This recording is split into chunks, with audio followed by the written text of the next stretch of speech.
प्यार हमको भी है प्यार तुमको भी है तो ये क्या सिलसिले हो गए। बेवफा हम नहीं बेवफा तुम नहीं तो क्यों इतने गिले हो गए।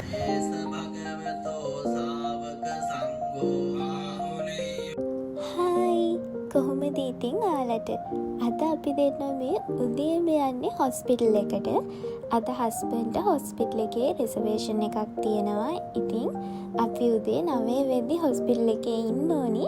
ඉතින් උදේම යන්නේ අපි හොස්පිටල් එකට. සාමාන්‍යයෙන් ජපානයේ හොස්පිටල් වල උදේ 8 ඉඳන් දවල් 1 වගේ වෙනකන් පේෂන්ට්ස්ලා බලනවා. ආයේ දවල් 2 ඉඳන් හවස 5:30 වගේ වෙනකන් ආයි වෙනම පේෂන්ට්ස්ලා බලන ටයිම් දෙකකට වෙන් කරලා තමයි මෙහි බෙහෙත් දෙන්නේ. ඉතින් ඒක හොස්පිටල් එකෙන් හොස්පිටල් එක අනුව ගොඩක් වෙලාවට වෙනස් වෙනවා. සාමාන්‍යයෙන් මම ගිහිල්ලා තියෙන ගොඩාක් හොස්පිටල් වල ටයිම් එක ඒ ටයිම් එක තමයි තිබ්බේ. මෙහි ඉතින් අපේ රටේ වගේ නෙවෙයි. හැම හොස්පිටල් එකකම සල්ලි ගෙවලා තමයි බෙහෙත් ගන්න තියෙන්නේ. අපි අලුතින් හොස්පිටල් එකකට යනවා නම් ඒ හොස්පිටල් එකෙන් අපෙන් ඇඩ්මිෂන් එකක් වගේ මුලින්ම සල්ලි අය කරගන්නවා. ඊට පස්සේ අපි ડોක්ටර් ජනලින් එකට පරීක්ෂණ කරන දේවල් වලට බෙහෙත් වලට වෙන වෙනම අපෙන් චාර්ජස් ඇඩ් කරගන්නවා. ඒත් මේ එක වාසියක් තියෙනවා. අපි ඉන්ෂුරන්ස් එක ගෙවන කෙනෙක් නම් අපිට හොකෙන් කාඩ් එකක් තියෙනවා නම් අපිට පුළුවන් අපේ බිල් එකෙන් 30ක් විතරක් ගෙවන්න. ඉතුරු 70% මෙහි රජය විසින් අපේ ගෙවන ඉන්ෂුරන්ස් එක හරහා ගෙවනවා.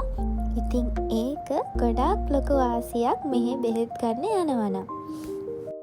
ඩොක්ටර්ත් එක්ක කතා කරලා ඉවර වුණාට පස්සේ අපි ආයි රිසෙප්ෂන් එකට එන්න ඕනි අපේ බිල් එක ගෙවන්න. අපේ නම්බර් එක වැටුණාට පස්සේ අපි ගිහිල්ලා බිල් එක ගෙවලා ඉවර වුණාට පස්සේ තමයි යාලා ෆාමසි එකෙන් ගන්න ඕන බෙහෙත් වල අපේ ලිස්ට් එක අපිට දෙන්නේ.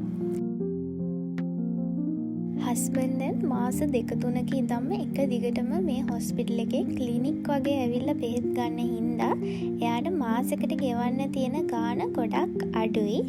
ඒත් මම නම් කියන්නේ මෙහි බෙහෙත් ගන්න යන අලුත් කෙනෙක් නම් ඇත්තටම මෙහි බෙහෙත් වලට යන ගාණ ගොඩක් වැඩි. ඒ නිසා පුළුවන් තරම් අසනීප වෙන්නේ නැතුව පරිස්සම් වෙන්න කියලා තමයි කියන්න තියෙන්නේ. හොස්පිටල් එකෙන් එළියට ආව ගමන්ම අපි දෙන්න උදේ කෑම ගන්න තැනක් තමයි හෙව්වේ. මොකද අපි දෙන්නම ගොඩාක් බඩගින්න ඉඳී අපි බ්‍රේක්ෆාස්ට් අරන් නෙමෙයි හොස්පිටල් ගියේ. ඉතින් හොස්පිටල් එක ළඟම සයිසේරියා එකක් තිබ්බ නිසා අපි අපේ උදේ කෑම සයිසේරියා එකෙන් ගත්තා. සයිසේරියා එකෙන් කෑම අරගෙන අපි ඊට පස්සේ සුපර් මාකට් එකට ගියා අපිට මේ සතිය ඕනි බඩු ටික ගන්න. සාමාන්‍යයෙන් මම සතියකට සැරයක් එළවලු මස් මාළු වගේ දේවල් ගන්නවා. අර හාල් ඒ වගේ දේවල් කුළු බඩු වර්ග මාසෙකට සැරයක් වෙනම ලංකාවේ සුපර් මාකට් වලින් තමයි ගෙන්න ගන්නෙ. එළවලු පළතුරු මස් මාළු වගේ දේවල් ගොඩාක් වෙලාවට ලොකු නිවාඩුවක් තියෙන දවසට දුම්කීම් වගේ ඩිස්කවුන්ට් සුපර් මාකට් වලින් තමයි ගන්නෙ. නැත්තම් සාමාන්‍යයෙන් මේ වගේ පොඩ්ඩක් බිසි දවස් වලට ගෙවල් ළඟ මොකක් හරි පුංචි සුපර් මාකට් එකකින් බඩු ගන්නවා. මම මෙහි ඇවිල්ලා පුරුදු වෙච්ච දෙයක් තමයි අපි මාසෙකට සැරයක් සතියකට සැරයක් අපිට අවශ්‍ය බඩු ගන්නකොට අපේ වියදම අඩු වෙනවයි කියන එක. මොකද මම කලින් දවස ගානේ බඩු ගෙනාවා. එළවලු පළතුරු මස් මාළු දවස ගානේ සුපර් මාකට් එකකට ගියොත් අනිවාර්යෙන් මොන හරි ගන්න පුරුදු වෙලා ඉඳියා. දැන් ගොඩාක් දුරට ඒක අඩු කරලා තියෙන්නේ. මොකද කලින් මට ඒ ගැන කිසිම දැනුමක් තිබ්බෙත් නැහැ. ඒ ගැන වැඩි හිතුවෙත් නැහැ. මං හිතන්නේ ඉතුරු කරන්න හිතන් ඉන්න කෙනෙක්ට වේදම අඩු කරන්න හිතන් ඉන්න කෙනෙක්ට මේක හොඳ ටිප් එකක් වෙයි කියලා. මොකද දවස ගානේ බඩු ගන්නේ නැතුව සතියකට සැරයක් මාසෙකට සැරයක් බඩු අරන් බලන්න ඔයාලගේ වියදම ගොඩාක් දුරට අඩු වෙයි කියලා මම හිතනවා. අපි ඒ සුපර් මාකට් එකෙන් බඩු ටික ඔක්කොම අරගෙන අපි වෙන සුපර් මාකට් එකකට ආවා. අපි හැමතැනම හෙව්වා දෙලුම් ජූස් එක හරි දෙලුම් හරි ඒත් අපිට හම්බුනේ නැහැ. අපි හිතුවා මේකෙත් තියෙයි කියලා. ඒත් මේකෙත් ඉවර වෙලා. ඒ නිසා අපි ඉතින් මොනා කරන්නද? ගෙදර යන්න තමයි ලෑස්ති වුණේ. මේ සුපර් මාකට් එකේ වෙනම ස්පෙෂල් චොක්ලට් කෝන එකක් තියෙනවා. ඉතින් අපි දෙන්නත් ගියා මොනවද තියෙන චොක්ලට් කියලා බලන්න. මේ දවස්වල මෙහි ගොඩාක් සුපර් මාකට් වල මේ ස්පෙෂල් චොක්ලට් කෝන එක හදලා තියෙනවා වැලන්ටයින් ඩේ ළඟ නිසා. ඉතින් අපිට දෙලුණුත් ගන්න බැරි වෙච්ච එකේ අපි චොක්ලට් එකකුත් අරගෙන ඊට පස්සේ අපි දෙන්නට ඕනි වුණා ඇවකාඩෝත් ගන්න. ඉතින් අපි ඇවකාඩෝත් අරගෙන චොක්ලට්ුත් අරගෙන ගෙදර යන්න තමයි මේ හදන්නේ.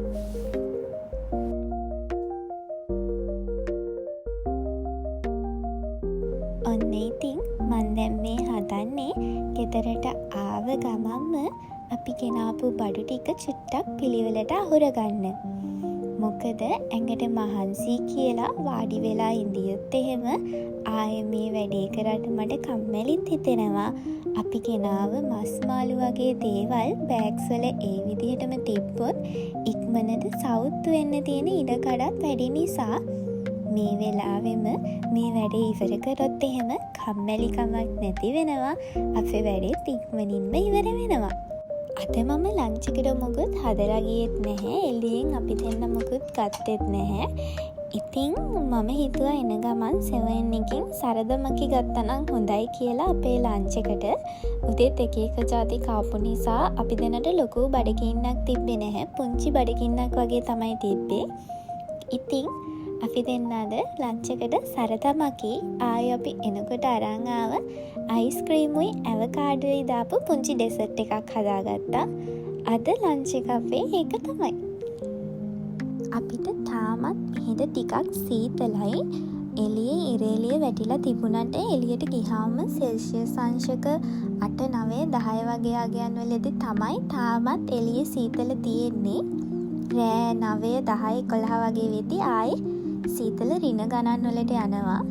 ඒ වුණාට අපි දෙන්න ගොඩාක් වෙලාවට රෑට උදේට දවල්ට ඒ වගේ ටයිම් වලට ඇවකාඩෝ නම් කනවා. ඇවකාඩෝ සීතල වුණාට අපි දෙන්නම ඇවකාඩෝ කන්න ගොඩක් ආසයි.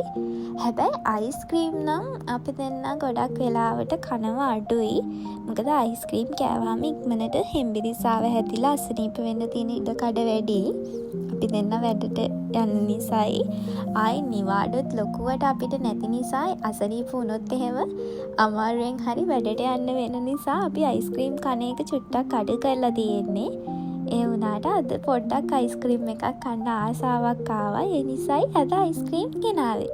හැබැයි මම ගොඩක් දැකලා තියෙනවා මේ ඉන්න ජපාන් කට්ටිය, ඒ කියන්නේ චූටි බබාලාගේ නම් වයසක ආච්චිලා සීයලා වෙනකම්ම යාලා මොකේ වුණත් අයිස්ක්‍රීම් කනවා. කන අය අයිස්ක්‍රීම් කනවා. වැස්සොත් කුඩයක් නැතත් තෙමි හරි යනවා. එයාලට මම හිතන්නේ නැහැ අපි එහෙමනම් සීතලයි නම් අයිස්ක්‍රීම් එහෙම කන්නේ නැහැනේ. තෙමි යන්නේ නැහැ අසනීප වෙයි කියලා. බට් ඒත් එයාලා පුංචි බබාලා වුණත් වැස්සොත් පොඩි පොදයක් ගැහුවොත් අපි එහෙමනම් චූටි බබාලා අවුරුද්දක දෙකක බබාලා වගේ එහෙම සීතලේ වැස්ස ගෙනියන්නේ නැහැනේ. මෙයාලට එහෙම නැහැ. හැම දෙයකම පුරුදු කරනවා. ඉතින් ඒකත් එක විදිහකට හොඳ දෙයක් කියලා මට හිතෙනවා. මම කියන්නේ නැහැ බබාලව තෙම්මන්න කියලා. මම කියන්නේ හැම දෙයකටම පුංචි කාලේ ඉඳන් පුංචි බබාලව හුරු කරන එක ගොඩක් හොඳයි කියලා. මොකද එයාලට කවදා හරි ඒක ගොඩක් ප්‍රයෝජනවත් වෙයි කියලා මම හිතනවා.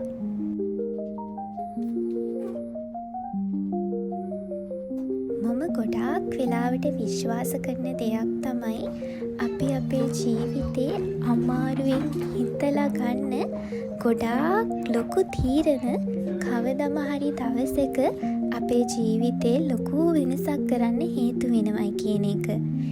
ඒක අපේ ජීවිතේ ලස්සන කරන වෙනසක්ද නැත්නම් අපේ ජීවිතේ අඳුරු කරන වෙනසක්ද කියලා අපිමයි තීරණය කරන්න කියලයි මම නම් විශ්වාස කරන්නේ.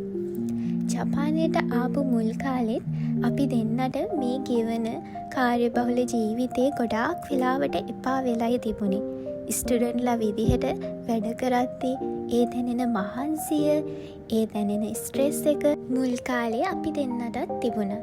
ඒත් අපි ඒ හැම දෙයක්ම අපේ සතුටක් විදිහට අරගෙන දැන් හිමීට මේ ගමන යනවා.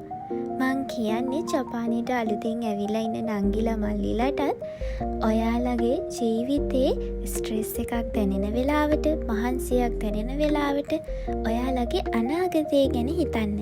එතකොට කවදම හරි දවසක ඔයාලට ඔයාලගේ අනාගතය වෙනුවෙන් සතුටු වෙන්න දෙයක් ඉතිරි. අද සීත සුළඟ මදහසනගන විට සිත කොළවුනිද මෙතරම් ඒ දැනුම හැඟුම නොදනිම් සඳරේනු ගලන සඳරේක සිහිනයට නුඹ ඇත ඉඳන් ඇවිදින් මගේ පාළු හිතට මනමාල කතා කියමින් මනමාල කතා කියමින්. මගේ කලින් වීඩියෝ එකේදී මට කප්කේක් හදන විදිහ වීඩියෝ කරගන්න අමතක වුණා. ඉතින් අද මට හිතුණා ගෙදර කෙසෙල් වගේක් තිබුණ නිසා ඕට්ස් කප්කේක් හදන්න. ඉතින් මම අද ටී ටයිම් එකට හදන්නේ ඕට්ස් කප්කේක්. සාමාන්‍යයෙන් ගොඩක් වෙලාවට අපි දෙන්න බ්‍රෙක්ෆාස්ට් එකට හදාගන්න දෙයක් තමයි ඕට්ස් කප්කේක්. හරිම ලේසි හදන්න, ඒ වගේම හරිම රසයි. අද මම කප්කේක්ස් වලට ප්‍රෝටීන් පවුඩර් දාගත්තා. අද බිත්තරයි බටරුයි දාගත්තේ නැහැ. ඔයාලට ඕනි නම් බිත්තර, බටර්, ආයි බ්ලූබෙරි ඒ වගේ කැමති දෙයක් ඔයාලා මේක හදාගන්න පුළුවන්. ඔයාලා ආස දෙයක් දාලා ආස විදිහට මේක හදාගත්තාම ගොඩාක් රස වෙයි. අපි අපේ ගෙදර තිබ්බ දේවල් දාලා තමයි අද අපේ කප්කේක් එක හදාගත්තේ.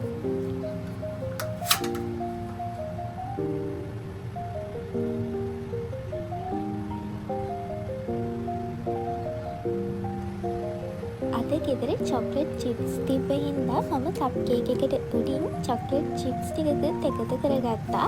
ඔයාලගේ ගෙදර ආමන්ඩ්, කැෂූ වගේ නට්ස් වර්ග තියෙනවා නම් කප්කේක් එකට උඩින් ඒවත් එකතු කරගත්තොත් කප්කේක් එකේ ලස්සන වගේම රසත් තව ටිකක් වැඩි කරගන්න පුළුවන්. සාමාන්‍යයෙන් මේ වගේ පුංචි පුංචි නිවාඩු දවස් වලට මම කරන ආසම දෙයක් තමයි අලුත් රෙසිපි එකක් try කරන එක. ඒකෙන් මගේ මනස ගොඩාක් විදියට රිලැක්ස් වෙනවා. මම මෙහෙට එන්න කලින් කෑම වර්ග මොකුත් ලොකුවට හදන්න දැනගෙන ඉඳියේ නැහැ.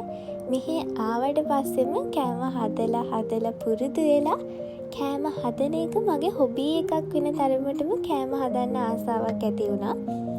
ඉතින් ඔයාලත් කෑම හදන්න ආස කෙනෙක් නම් දන්නවා ඇති කෑම හදලා ලැබෙන සතුට මොන වගේද කියලා. මං හිතනවා ඔයාලා අද වීඩියෝ එක බලලා සතුටු වෙන්න ඇති කියලා. එහෙනම් අලුත් වීඩියෝ එකකින් ආයෙ හමු වෙනකම් හැමෝම පරිස්සමින් ඉන්න.